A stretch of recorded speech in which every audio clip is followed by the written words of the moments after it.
बड़े channel satellite होकर आपके फ्री डीटीएच पर उपलब्ध होगा, जिसके प्रधान संपादक बबलू श्रीवास्तव। राजनीति से काम तक,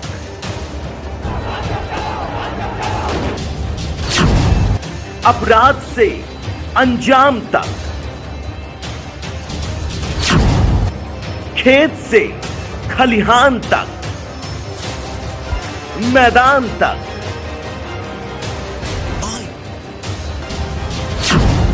पल पल पल मोबाइल पर।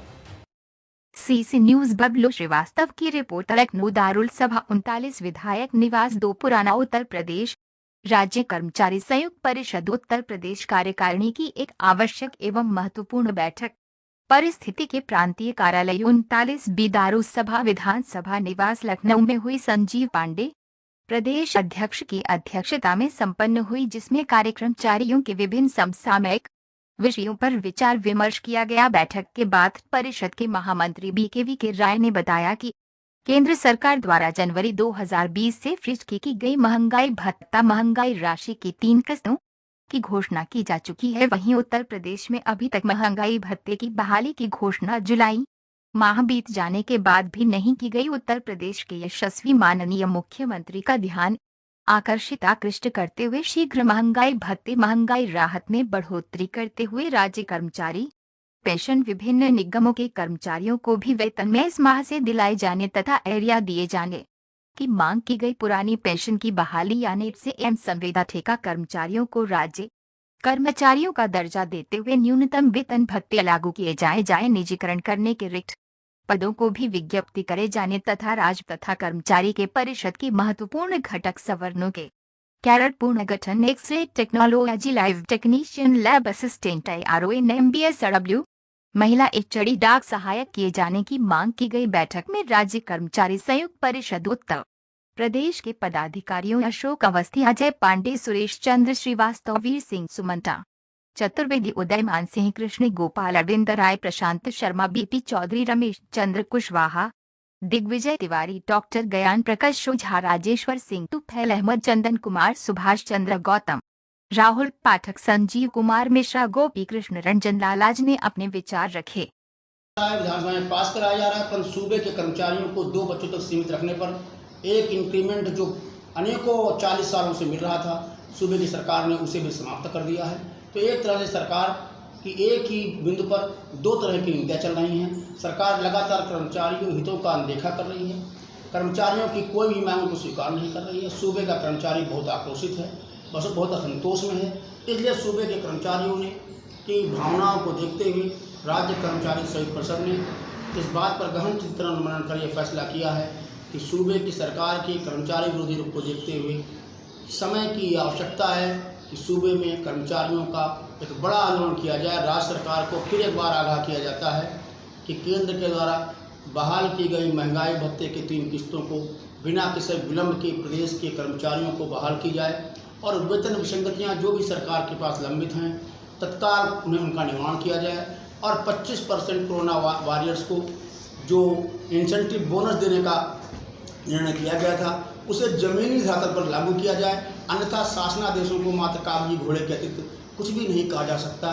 कोरोना वॉरियर्स को उसका लाभ नहीं मिलता। इन्हीं सब मुद्दों को लेकर प्रदेश की राज्य कर्मचारी से परिषद की आज बैठक राजधानी लखनऊ में आहूत की गई थी।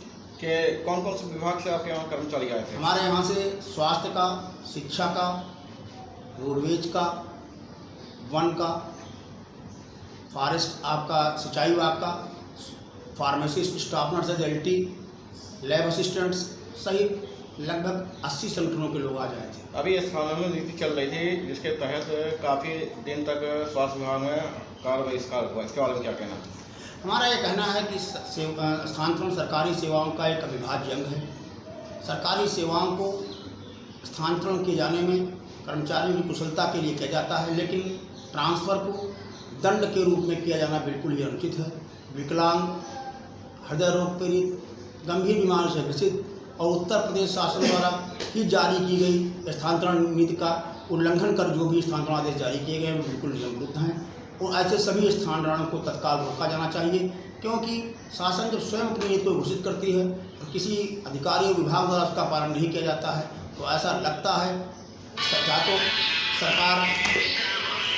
सरकार या तो के आदेशों को या तो संबंधित विभाग और अधिकारी मानने को तैयार नहीं है, या वो कर्मचारियों को सरकार के विरुद्ध खड़ा करने की एक साजिश कर रहे हैं, जिसे किसी भी कीमत पर स्वीकार नहीं किया जा सकता। हमारे जितने संबद्ध संगठन हैं उनके कर्मचारी, उनके जो हमारे पदाधिकारी भी हैं, उन्हीं को केवल आमंत्रित किया जाता है, क्योंकि कोरोना काल है और इसमें बहुत ज़्यादा यहाँ पर भीड़ भाड़ फैलाई नहीं जा सकती है।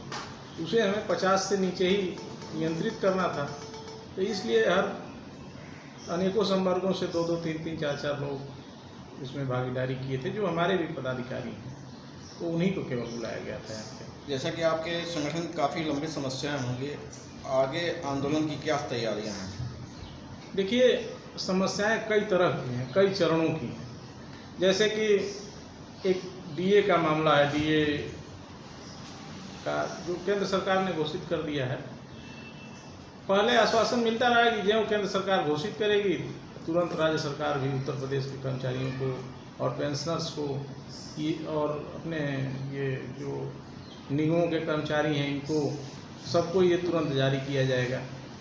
लेकिन वहाँ पर 1 महीने से भी ज़्यादा टाइम हो गया और अभी तक यहाँ पर जारी नहीं किया गया। यहाँ पुराने वेतन नहीं मिल रहा है, इससे कर्मचारियों का बहुत घाटा पहले ही हो चुका है। 1.5 वर्षों में लगभग 1 से 1.5 लाख रुपये का वैसे ही नुकसान हो गया है कर्मचारियों का। और ये महंगाई भी दिनों दिन बढ़ रही है, लेकिन डीए रोक करके रखना ये उचित नहीं लगता। तो ये इसमें जो है तुरंत इसको तत्काल मुख्यमंत्री जी को हम लोगों ने कई बार पत्र लिखा है और फिर हम लोग प्रयास करेंगे कि इसको तुरंत 1 हफ्ते के अंदर ये दिलवाया जाए और इससे बड़ा